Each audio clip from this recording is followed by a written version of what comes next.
All right, so let's talk very quickly about Google+. Google+ is Google's attempt at a social media per se. It's a way to connect people and different groups of things together. It can be a super valuable tool for education, and I'll show you some of those tips here.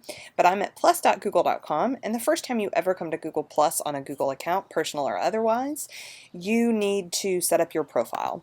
And so it should prompt you to do that, or you might have to go through these profile steps. But you can see here's my profile. I can hit edit profile, and I can change all of the information about me that's publicly available, just like a social media profile.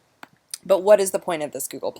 You can see on my homepage that I've got like all these different articles and links and things shared.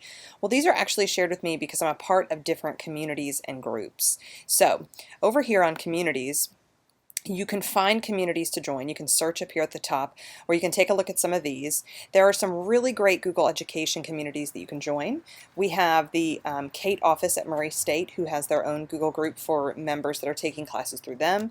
You see there's a Google Apps for Educators, Connected Classrooms, and all of these communities, they have different joining rights, and you can create your own communities as well. But when you follow these communities, it's almost like following people on Pinterest. You then see all of their posts and their pins and things here. So for example, this Connected Classrooms community, it has a bunch of different posts on it, and I can write my own by clicking this little pencil and write a post to the Connected Classrooms workshop. But this Connected Classrooms group is for teachers who want to connect with other classrooms around the world. So you can see these people asking, you know, hey, here's where we are. Does anybody want to connect with my Google Classroom? That kind of thing. So it's a great way to connect with different groups of like-minded people.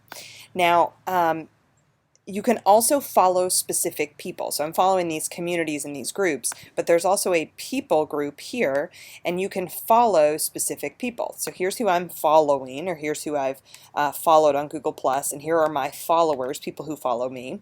And then I can find other people to join and click follow, and then I will be following them. Following you now, Emily. Now, at the home page, like I mentioned, you'll see people who you follow's information, and then you'll see items from that classroom.